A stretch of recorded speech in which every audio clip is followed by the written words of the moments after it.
Hello my friends, welcome back to Strategic Minds, the insurmountable fight for freedom. So I had a quick look at this area,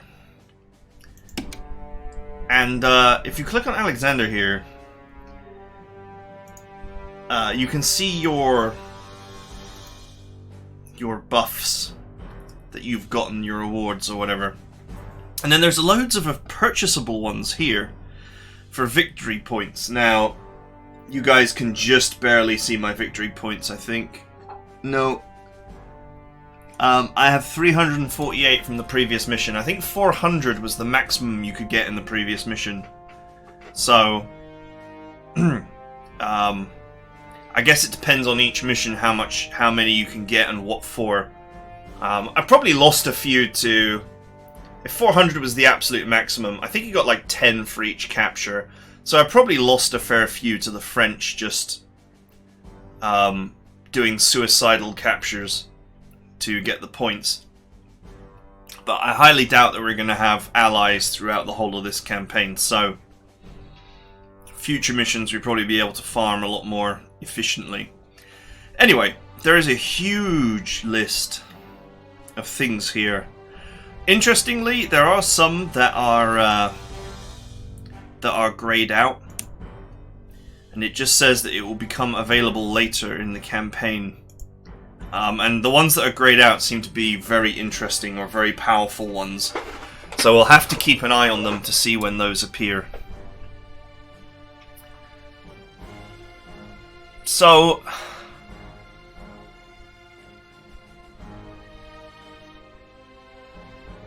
I am not... Like, there are so many nice things here, I'm not even sure what to purchase.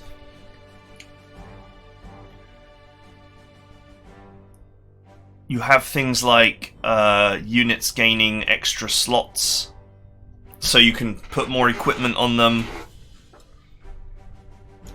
Infantry units can embark on a seaplane for rapid deployment.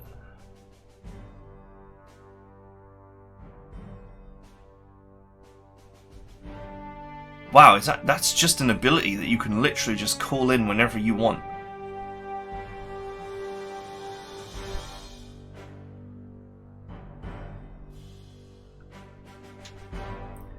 Man, that is quite cool.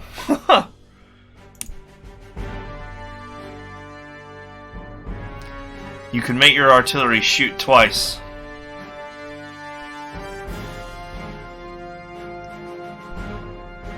Activation cost is 14 command points. Ah, that's what those airstrikes were costing me. They were costing me command points. But your command points are drained by the number of units that you have deployed. Ah, so if you deploy a huge number of units, then you have no command points left to use special abilities. Whereas if you deploy less units, you have more command points each turn to do special moves. Okay, that's quite cool. Although, that's probably never worth it. Unless you just have the command points floating around. I mean, wouldn't you rather just pay one command point to permanently have another artillery than to have the ability to fire twice on a turn?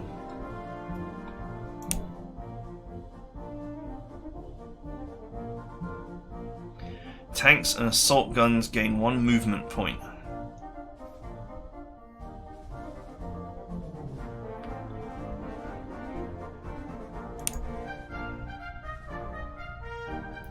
For 1 command point, infantry units can disembark anywhere on a train. I'm going to presume that as standard they can only disembark in a city, then.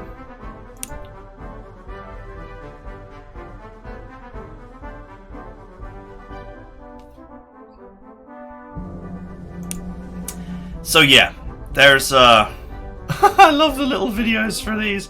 It's just I've made so many marketing videos, I really feel for the guy who made the tutorial videos, just like making a little circular motion over the thing you're supposed to click. I've done that so many times. I was like, and you're supposed to click here.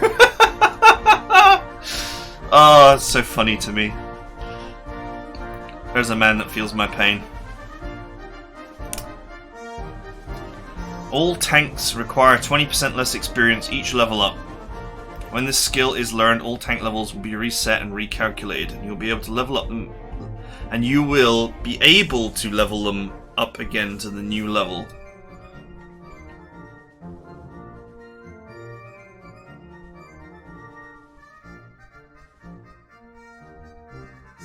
Oh, I see what it's saying.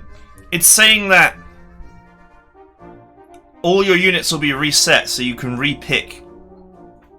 You can repick their levels, and you're not losing anything by taking this later.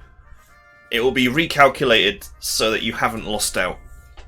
In other words, you're not forced to take this early.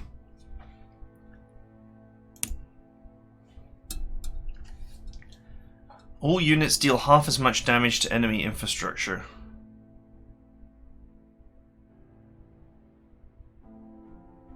Okay, so this prevents you from destroying towns and such.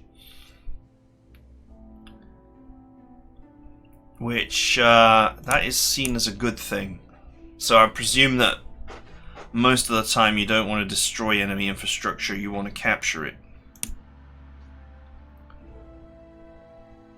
Recon units provide +2 attack and 1 defense bonus to all ground units within a 3 hex range. Wow.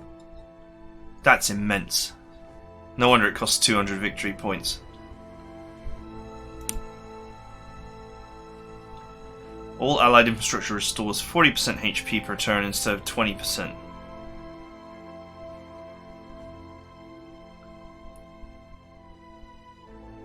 Okay. I didn't even realize that units self-repaired in cities. That can't be free though. Can it? Something to think about for sure. All assault guns gain the skill Overrun and Rapid Advance. Well, I don't actually have any assault guns yet, so that's something to look at later. All kinds of embarkation cost 2 points less. Selected ground unit is supplied with 50% of its ammo and fuel by transport aircraft. If hit by an anti-aircraft gun Overwatch fire, the aircraft will abort its mission and try to retreat. Yeah, I probably should avoid being air-starved, supply-starved in the first place. This is interesting to me. So apparently ships have got all different kinds of substructure in this game, and you actually have to destroy parts of a ship to bring it down. That's very cool, because I've always felt like ships are a bit too easy to bring to their knees. 300 points. Units will never retreat. Non-lethal damage is reduced by 1. So yeah, as you can see, a lot of these are really good.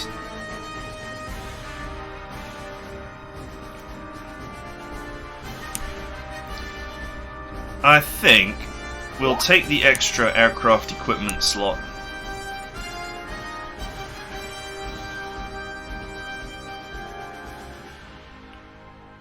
We already have 1 point in this aerial recon thing. We'll take the extra...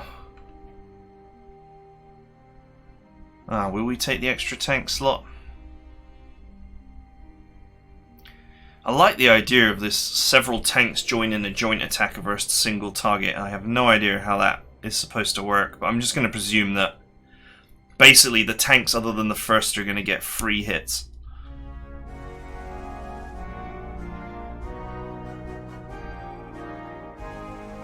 Yeah. Oh no, they do. It does do a fight individually with each tank. Their defense is increased equal to the number of participating tank units, and they all trigger Overrun upon defeating the enemy. Alright, so that's not as powerful as I would have thought. I mean, a couple of extra defense points is whatever. Being able to get them all Overrun together is nice, but it does make me wonder how many situations there would be where you would want to do that. And don't forget that when you attack individually, the unit takes a -1 penalty to all its stats for being attacked. So by the time you're hitting with the third tank, they've taken a -2 penalty to all of their stats anyway. So I'm not so sure about that one.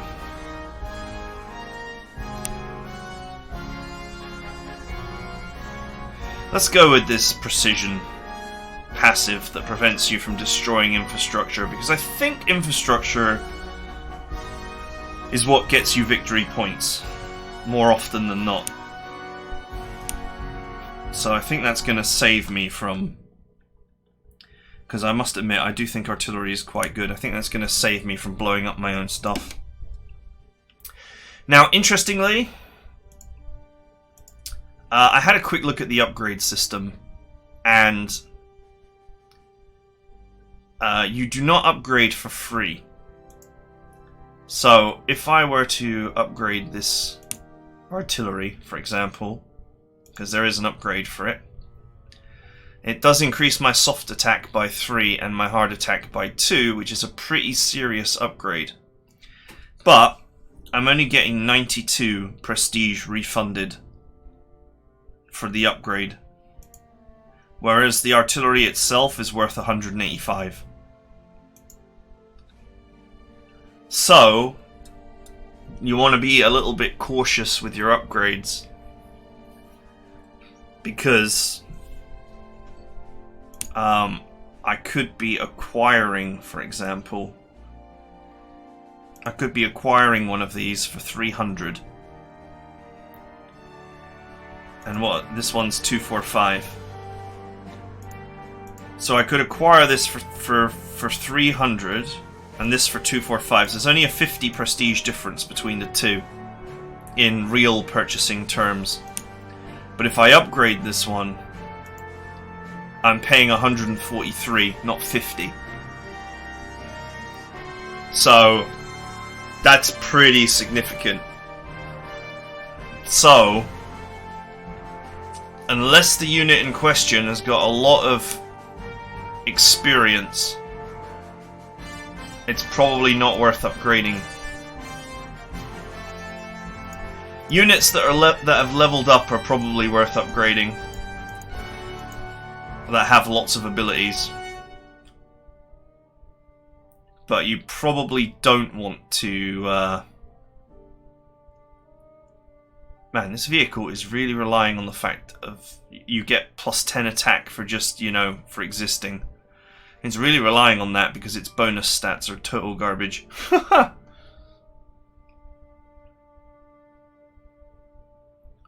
You can make a different unit the HQ. Huh. I guess they made the recon car the HQ because it's like it's such a soft target. Yeah, so I'm not that interested in buying in upgrading right now. When it's worth upgrading, I'll upgrade, but for now I should probably expand my roster. So let's add... oh yeah, I forgot to mention, the next mission is Norway. I had a quick look at the mission board. So I'm going to presume that I'm going to need some paratroopers. Let's add a couple of sets. I haven't seen any way to overstrength. Cannot exceed unit level. 10 plus unit level. Okay, so when units level up, you can overstrength them. Okay. Cool, that's pretty similar to many Panzer General style games. Okay, we won't provide our paratroopers with ground transport because that's going to deny them the ability to fly. I'll add my favourites. Do you know what? For the nature of what paratroopers do, being able to supply themselves outside of supply lines is actually probably a good idea. In case you're interested, I have 867 currency. You can just see it to the right of my picture. As I said earlier, my microphone is over where where my face should be, so I'm sharing with you in being unable to see those particular little icons. So I will be calling that out. Okay, so heroes is not anything that we can unlock right now.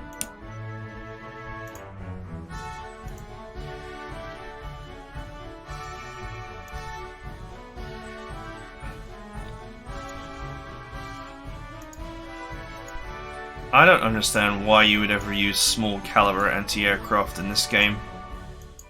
It seems to me like the large caliber stuff is just superior in almost every way, except soft defense, and it's only really 1 point.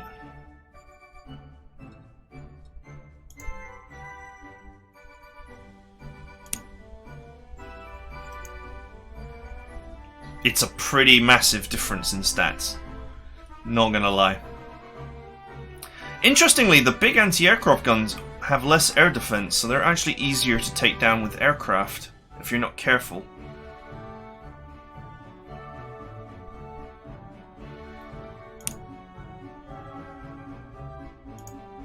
Anti-air radar.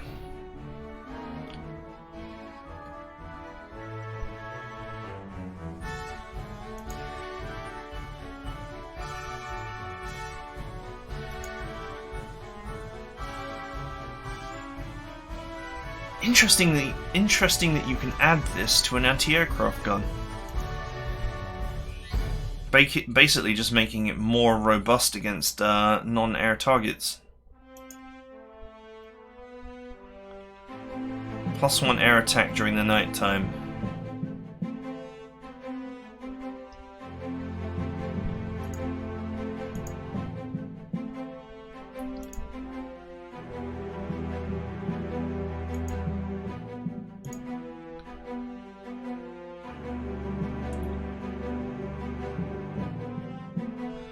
When activated, does damage to coastal fault lines. This was a really good piece of kit when I was fighting forts in my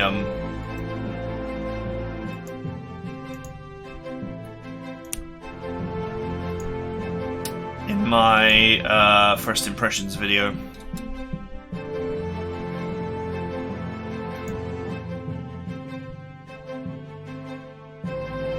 +1 soft attack, +1 air defense.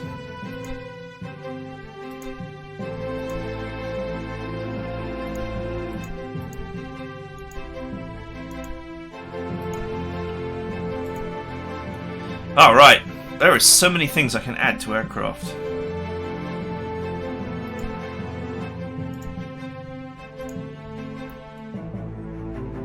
I've got 767 prestige left.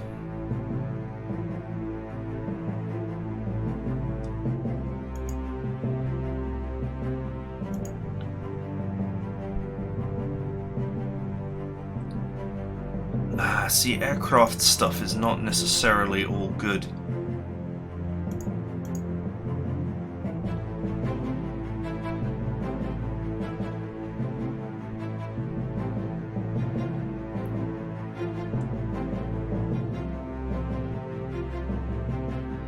Armor-piercing bombs deal damage exclusively to hull, engine, and main gun, ignoring other ship parts. Okay, so this is anti-shipping bomb.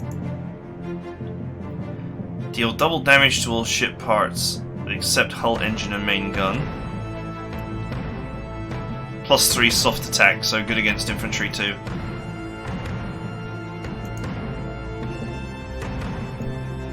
Man, most of the aircraft equipment's actually hot garbage.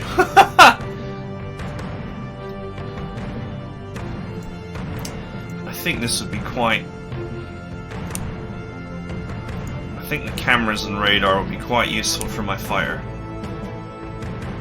And I think I'd probably be wise to acquire a second fighter. Man, 540 for a Spitfire. It's not cheap. Alright, let's leave it for now. Let's maintain some currency in case I need it. Custom difficulty. Enemy basic strength is 20% higher. Okay, fair enough. Churchill's favour. You have gained the Prime Minister's favour. Keep it up and your reputation will grow stronger.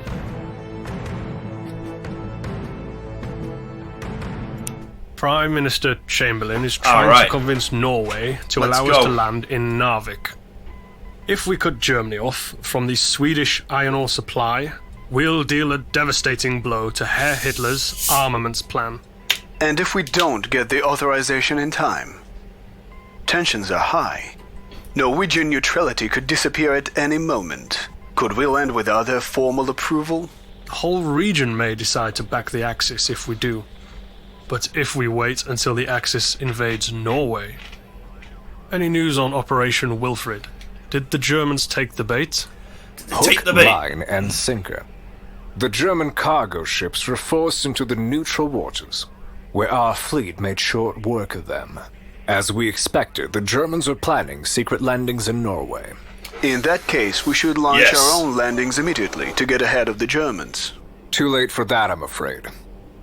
They've invaded Denmark. Their paratroopers are already on their way to Norway.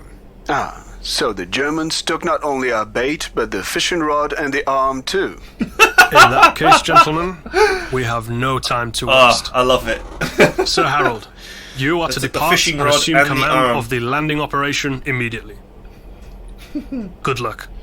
A capable commander is worth 10 lucky ones. Keep your wits about you, Alexander.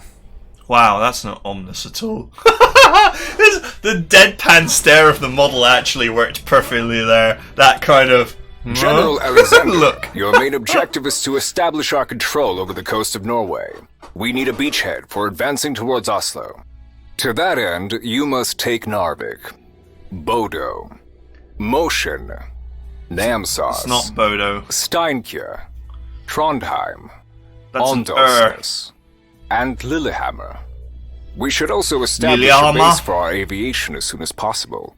Capture one of the Norwegian airfields and we'll be able to send in the Royal Air Force. My Norwegian is not perfect. What about the Kriegsmarine in the area, General Brooke?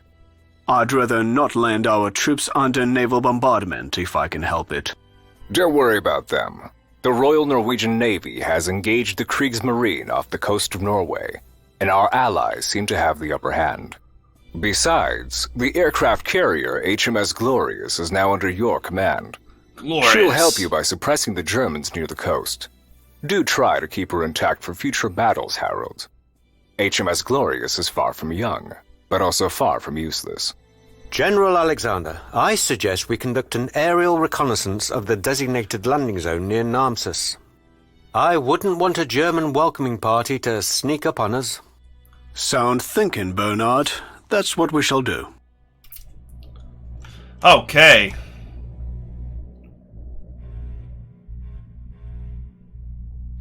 What am I looking at here? Because all of these units are actually marked as...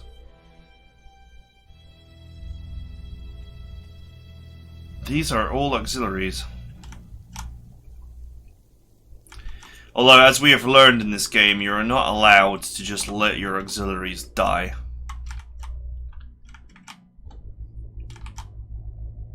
HMS Glorious must stay afloat. Scout the German coastal defense.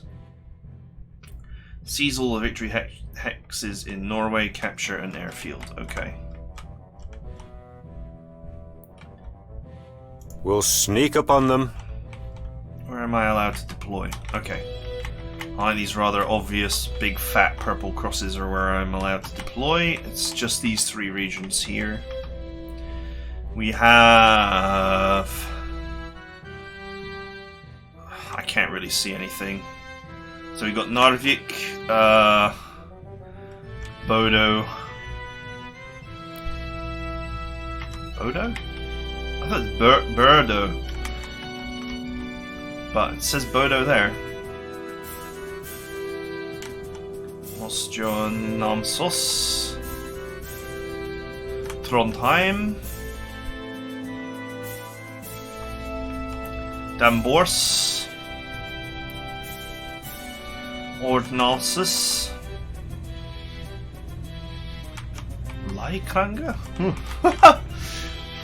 I don't know that much about the north of Norway, to be honest with you. Lillehammer's probably the furthest I've been.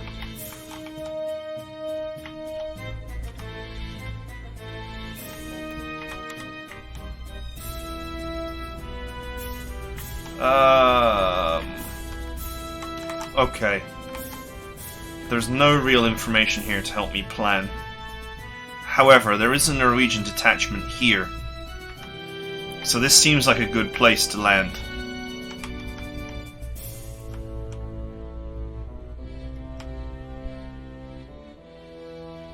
If we land where the Norwegian detachment is, we can reinforce them, but also they will cover our landing.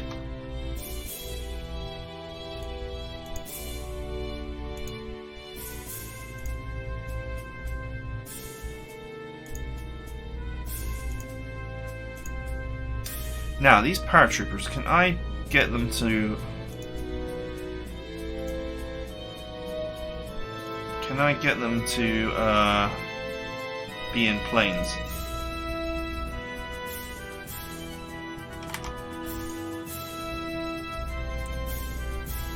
Apparently not. His Majesty's own disappointment. All hands on deck.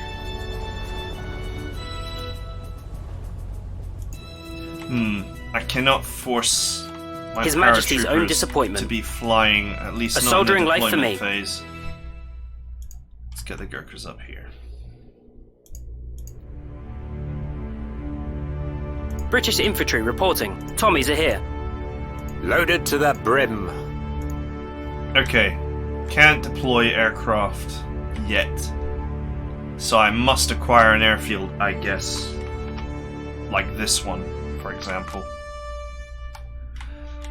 So my objective then would probably be to secure this area here by securing this city and securing this city and reinforcing the Norwegian garrison. And also sort of partially using them as a shield as well. And then once landed and these areas are clear, I should probably take the airfield so that I've got the ability to deploy my aircraft. Capital ship reporting.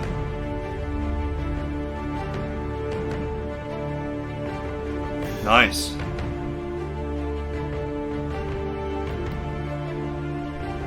Can use to extinguish fires, remove one shell hole. Man, that's amazing. They've really gone the distance on ships. They've got all different hit points and parts.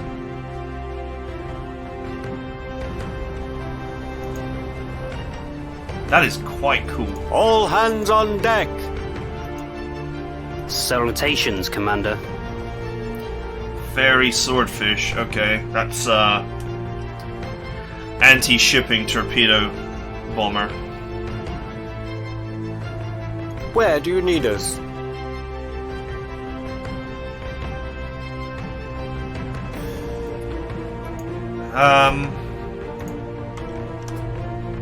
Okay, is there anything else I can do in the deployment phase?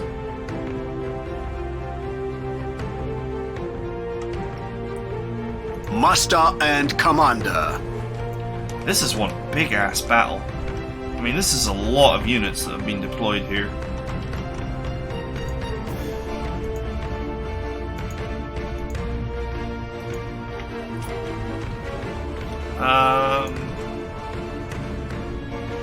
Destroyer standing by. Can I use... Hey, need a ride? Okay. How am I supposed to scout the coastal defense?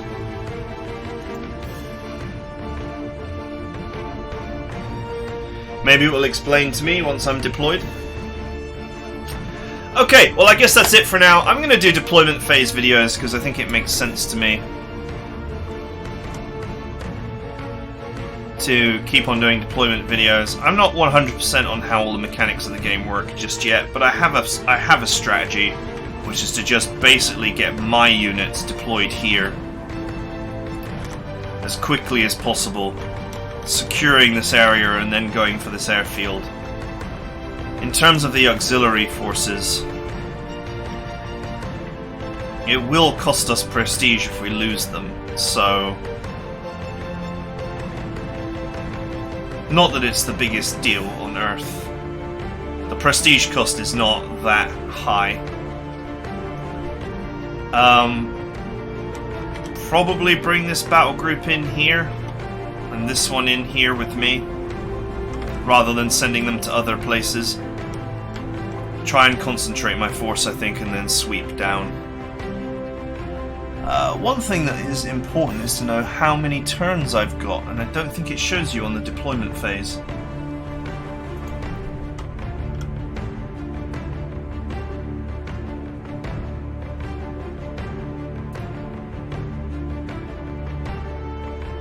When the turn timer on the end turn button crosses 0, you start to lose 10 victory points per turn. Oof.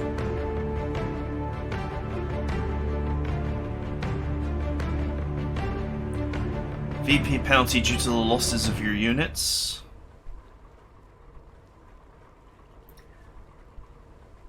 If you clear the map of all enemy units, you gain an additional 25 victory points. You do not have to clear the following kinds of units: static objects, i.e. forts, submarines, and civilians.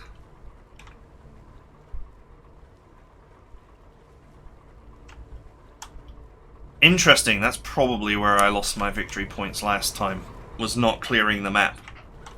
But then again, the French really didn't give me a chance, so... Okay, that's it for now. I got a general plan. I'm just going to end deployment and just see how many turns I've got.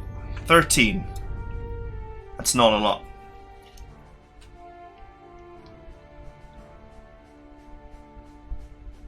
That is not a lot of turns.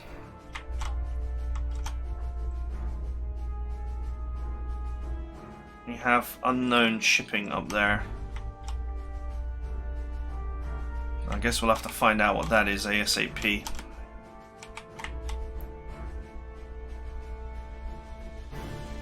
I mean, the Norwegians look like they should have that in hand.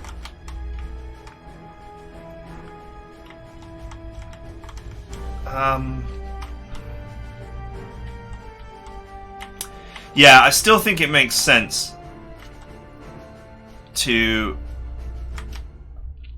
If you look at the limits of the playing area, I think it still very much makes sense to get landed here. Clear this top area, actually, so that we know that our backside is 100% secure. And then just push down. Just push down in a big steamroller from top to bottom, killing everything along the way. We just have to make sure that we don't take too long. We maybe we can risk these forces in a meat grinder here once we've scouted the area. Which I still don't understand. Ready for gunboat diplomacy. Ready for gunboat diplomacy. Excellent. I don't know. Hey, need a ride? How you're supposed to scout the coastline. Because I can't use my recon ability from my recon car until I've landed. Unless they want me to use a swordfish to do it. It's not really a recon plane.